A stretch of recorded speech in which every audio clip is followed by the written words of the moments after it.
You ever have a moment where something just clicks and you realize you're not here to play small? That's the energy we're bringing this season. Welcome to Taboo Talks with Krystal, where we get honest about the messy middle of healing, rising, and rewriting the rules. Each week, we dive into real conversations around healing, leadership, identity, and choosing to live on your own terms.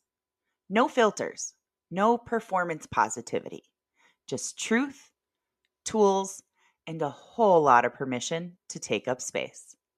Whether it's just you and me today, or I'm joined by a guest who's been through the fire and found purpose on the other side, you're in the right place. Let's get into it.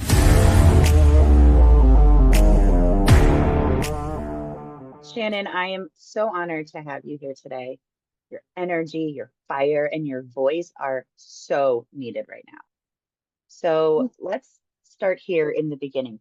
What was the breaking point or the awakening moment that cracked something open in you and led to the creation of Majik Mentality?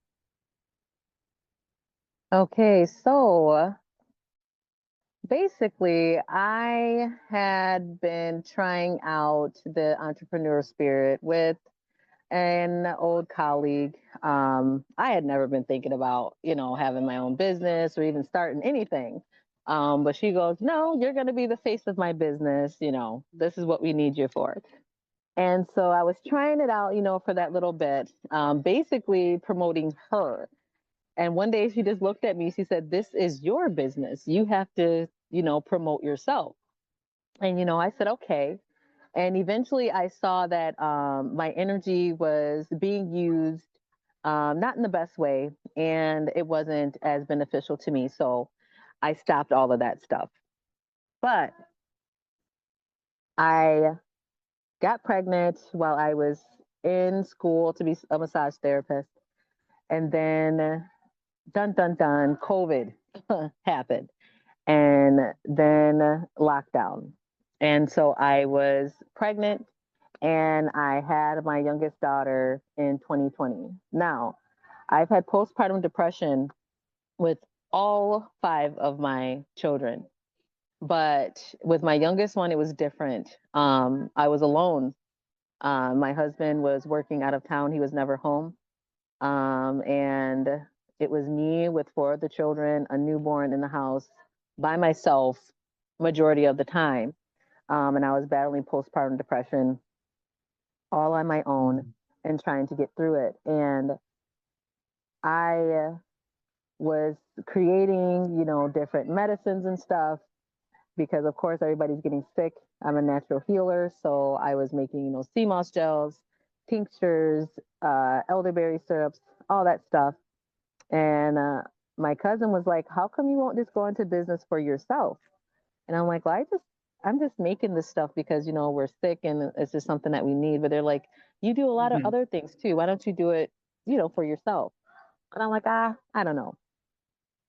And so one day it was like 3 in the morning. And mind you, this 2020 born baby, something is different with the pandemic babies, but It sure is. this one, for whatever reason, like she never would go to sleep before 3 a.m. Like, I mean, it had to be 3:30, 3:45, maybe. Okay. Mm.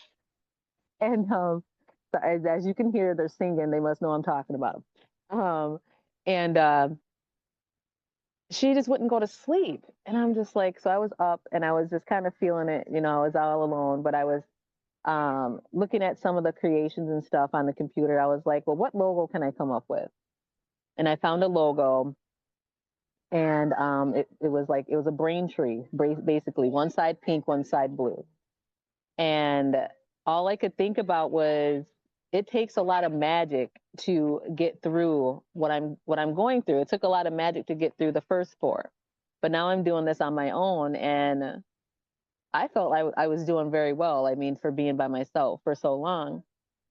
And I was Mhm. like, but magic just wasn't enough. It was just like, it has to be over the top. And so I said, well, what if I spell it with a J and a K? Majik for magic. And so I looked it up and I found the definition for this type of magic. It's like it's so magical, it's so over the top, it's it's so divine that we had to make up our own spelling for it. Basically, is what I found in the Urban Dictionary, and I said this is what it is. And I also noticed, like, well, you have to really look at a person's state of mind um, in order to heal, in order to tap into their magic. I've had so much practice with this, having postpartum depression 4 times before this. Um, I was like, it's it's a mental state. So I said, okay, magic mentality. You have to have the magic mentality to get through this. And so I said, this is what I'm going to call my business. This is what I'm going to help people to adopt. This is what is going to help people see that they can tap into their magic and heal themselves right there in their own home. They don't have to wait and go to all types of therapists. Yes, that will help. But the first person, that first spark, that initial energy has to be you and has to be your magic. And through all my trials and healing and working through having postpartum depression, especially during the pandemic when so many of us were going through so many shifts and changes, Majik Mentality was born right there beside my youngest uh, star child. Mm, that's so beautiful. I love that. And you speak with such power and clarity. And part of that has to come from just not being afraid to name the hard things, talk about the hard stuff. So, what's a taboo truth that you're tired of tiptoeing around? Something women need to say out loud, even if it's messy. Ah, wow. There's a few of them. Hmm. Um, well, first, um, nobody is entitled to our bodies. Nobody Mm, is entitled to our bodies, to our energy, and to our spirit. And every ounce of us as women deserves to be respected. mhm, I think that there is a constant program that has been playing throughout the generations that we are just here to serve, that we are just here to take care of everybody else and forget about ourselves because you're a woman. As a woman, you have to be selfless. You have to mhm, sacrifice and you have to accept everything that's thrown at you, and you have to do it with grace and with a smile on your face. And anything other than that, you have to hide. mm, But nobody is entitled to that. And that is why mhm, so many women go through postpartum depression alone. That is why we see so much brutality against women and seeing their cries for help being dismissed until it's too late. Nobody is entitled to our energy and nobody is entitled to our body. That is something we give permission for. And that is something that we can grant just very special ones in our lives. And anything after that is a crime. The way women are treated, the way women are viewed, the way the attitude around having children, the attitude around what a woman should be in the household, what a woman should be in business.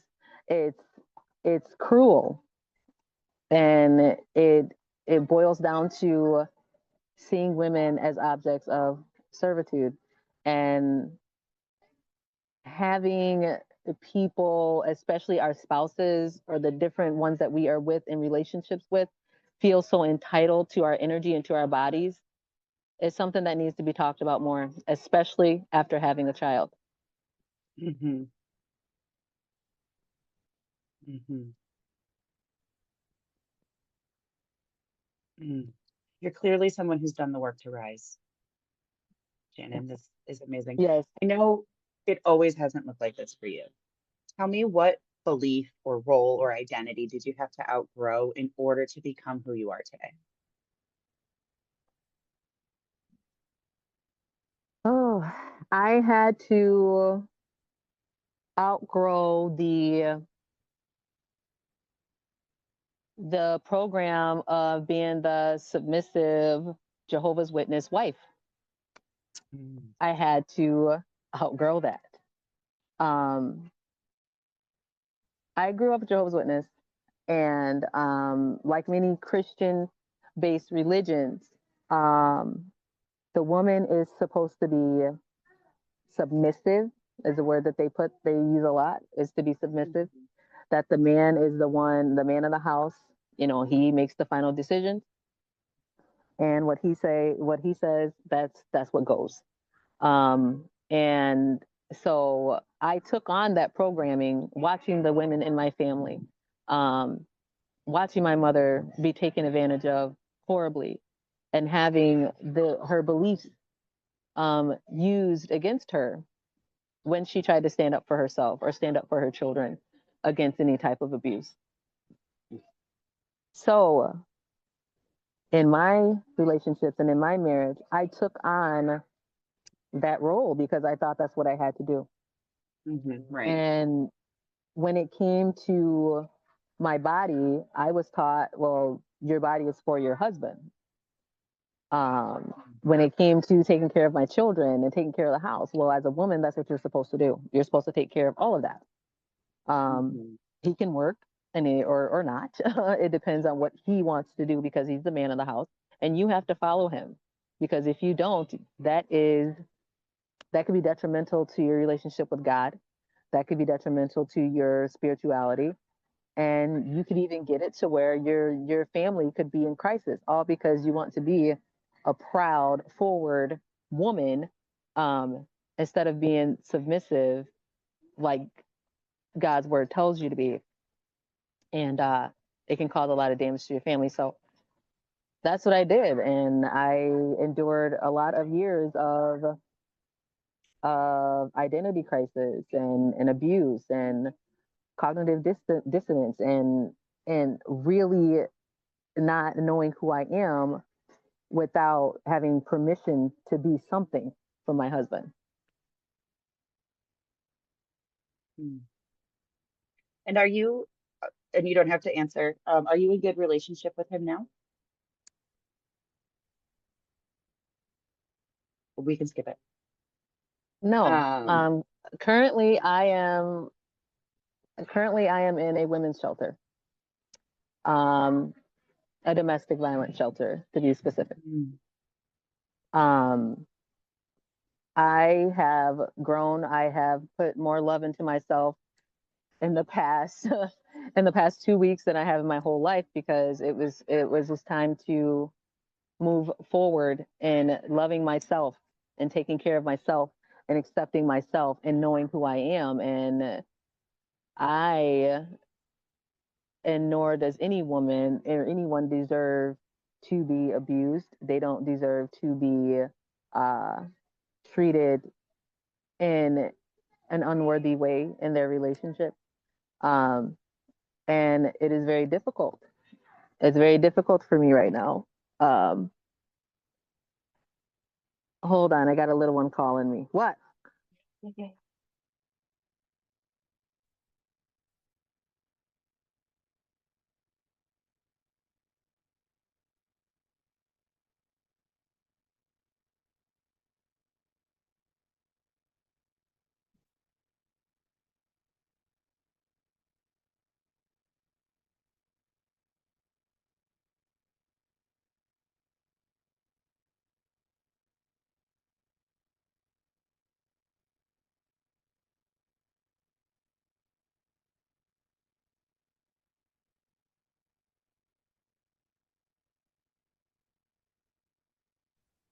Okay, sorry about No, you're that. good. Yeah, so I had to make the decision to keep us safe, and um, I I had to really like step back and look at the reality of the situation. Um, and see that, like, this is me embodying Majik Mentality. This is me moving forward in all the things that I preach, all the things that I teach. I put that onto myself. I hold myself to that as well. Um, and the reason I am so passionate about Majik Mentality is because it is me. It is my life. And it's something that I've had to use and adopt in order to move forward in my healing. And this is just the next chapter that I'm in. Um, that's really the beginning of a great thing, because now I can truly stand in my power, uh, without the shadow of my spouse taking away that power. Mm. So I'm in the process of detaching. Yeah, um, that yeah. hits right at home for me. And Shannon, I'm so proud of you. And I'm holding all the Thank space you. for Yes. you and sending you Yes. so much love. I appreciate that. Um, it's when we come to the realization, and like, I'm so passionate about women and children, especially when a woman is pregnant and they just bring home a baby. That is a very sacred time and a Mhm. highly spiritual time for that family. Um, when we sit here, like, as women, we are portals. There are different souls that choose to come through us to come into this physical realm to,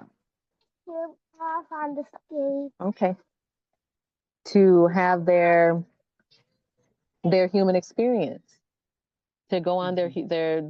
their journey here in the physical realm. That is no small feat for any of us. Um, and society looks at it as just another day, when this person, this beautiful woman, should be nurtured during that time. That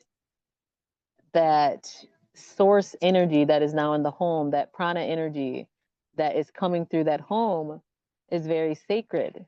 It's very sensitive, and it's very vulnerable. And what I see in our society is that that beautiful energy is being taken advantage of.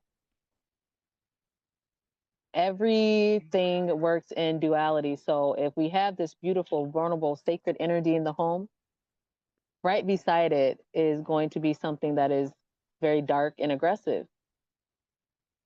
And the reason we see postpartum depression be so prevalent, and I mean, it's basically seen as a normal thing. Um, but it's so normal that the warning signs are being ignored, and women and children are being neglected. Not everyone who brings a baby home survives. Yeah. A lot of these babies don't survive. And quite honestly, there are many times that I was not safe to be around my children. The the lack of sleep, the lack of nutrients, the lack of support, and all the pressure that is put on women to, okay, now great, you've had a baby, now you're responsible for this baby. You are responsible to take care of the home. You're responsible to, I see the baby bunny. You are responsible for making your body bounce back. Like, yeah, you're a mother. Oh, well, your body can't look like it. Mhm. And to top it all off, now you're also still responsible to take care of your husband. And there is a very insidious energy that moves through that wants to take advantage and really hurts women and children during this phase of bringing home baby. This sense of entitlement to our bodies and to our energy doesn't go away. Now it's Mhm. just compounded. And it may not be for everybody, but it's for too many. Right. Right. And one thing that I noticed, like, it's it's sexual abuse within relationships. How women are pressured very soon after having baby to have sex, or this thing lingering over them, like, oh, like you can't have sex for 6 weeks, and still the partner is still feeling entitled. And there are women who show up to their 6 week checkups and they're pregnant again. More needs to be done to educate people on what healing looks like after a child is born. A woman can have postpartum depression for up to 2 years after the baby is born. Mm. It's it's dangerous to just say, okay, congratulations, goodbye, and then majority of the time this woman is left home all alone with this new baby. This person has been through this whole traumatic event, bringing another life here, no sleep, barely eating, and has all this pressure from society and in relationships to perform. And our society says, yeah, put her by herself. Yeah, you made an interesting point. You said something about like we take longer to hire people at a business than we Yes, do for women to go back to work after maternity. yes. It's and that right there shows how incredibly evil our society is when it comes to women. A employer has 90 days to vet somebody. All right, they have 90 days. A woman just has a baby, 42 days you're expected to go back to work. 42 days. How come this business owner gets more time? How come Mm. they get more time just to see how much they want to pay somebody? But this human being who just brought another human being here, and none of us would be here without this effort. 42 days and you're expected to detach from your child, put your baby with strangers. Many have to do that, to put them in daycare and then go back to work. It's it is insane. It's evil. It's absolutely. I once I sat down and did that research and I looked at that, I said, "What is going on here? This just doesn't make sense. How are That's you what I was gonna not say. It's wanting?" senseless. Uh huh. Yeah, it is. It just I'm like, this person, this corporation can get 90 days, but but I can barely get a month with a brand new life, a brand new baby, and still, I mean, this is just weeks after giving birth that women are expected to go back to work, and you expect for their minds to be working properly. You expect for them not to, and then don't. That's just with postpartum depression. What about postpartum psychosis, which is an even bigger monster, where a woman just fully loses grip with reality because of all of this energy and having this big event of bringing people don't respect it enough, of bringing another person here. That's a whole nother psyche that you're bringing into the world, that has to be nurtured, that has to be fed, that has to be looked after, that doesn't care if the mother is tired. A baby doesn't care if you're tired. They don't care if you're having a psychotic break. They're not aware of any of it. The only thing they're aware of is survival. And they are just going to make a lot of noise until they get that. And they need a lot of that attention. They need a lot of energy. And to put that all on a woman after she's just had the baby is diabolical. And to then tell her, shape up within the next month, because you got to go back to work. And some women have to go back to work almost immediately. It's it's it's not fair. It's not Mind fair at blowing. all. Not at all. For the mama who's listening right now, Shannon, the one who feels like she is drowning in motherhood and silence and shame, what do you want her to know?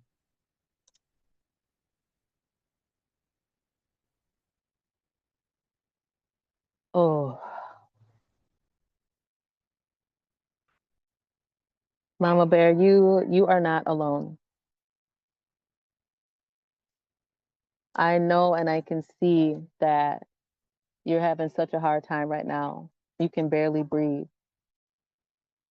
There are so many expectations that are put on you, and you feel like you can't live up to those standards.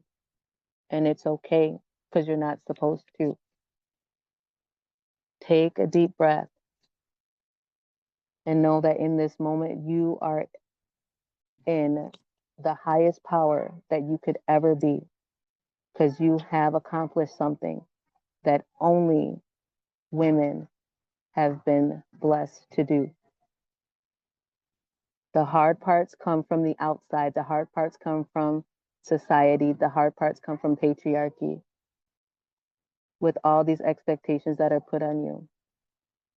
The only thing that you have to do is breathe and love yourself.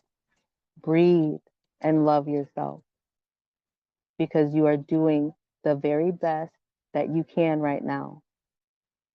And we can just take it one step at a time. What do you need right now? What does the baby need right now?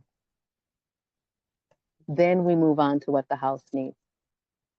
We just take it step by step, moment by moment. You do not have to take care of everything now. And you are not here for everybody else. It is about you. And if you need to call someone, call. If you need to go in the bathroom and shut the door and cry, cry. But once you are able, reach out for support. And trust me, everything is going to be okay. Make sure you pray. Lean on your spirit team because they're there with you and they're here to help you. Shannon, thank you so much for showing up with your truth, for sharing with us. I know this conversation is giving so many women permission to be messy, to feel it, and to find their way back to their own magic. Yes, Thank you for being here today. I appreciate you so much. And for you're those very of you welcome. listening, if you are feeling that pull in your chest, the oh my God, she's talking to me moment, this episode was for you. You're not broken, you're becoming. You don't need to go back to who you were. You get to rise into who you're meant to be.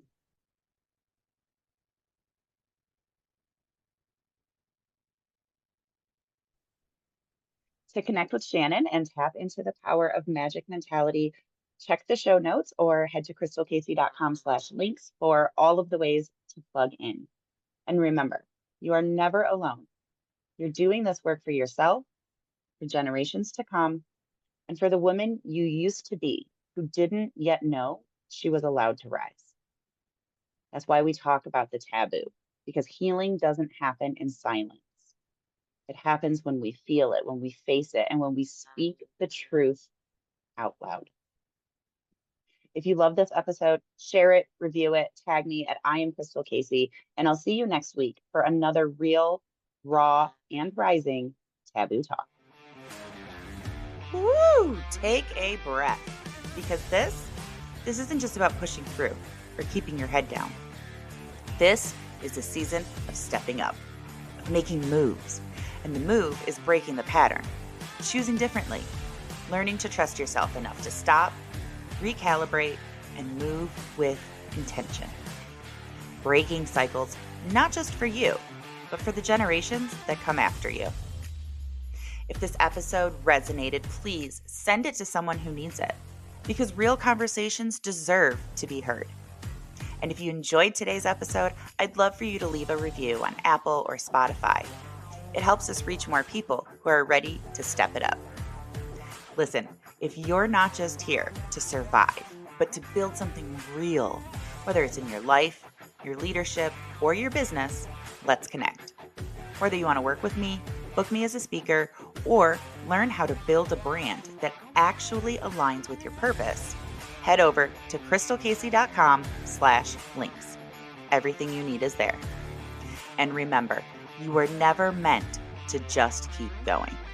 You were meant to break the cycle, build something real, and reclaim your power. Keep leading, keep creating, and I'll see you back here next Tuesday.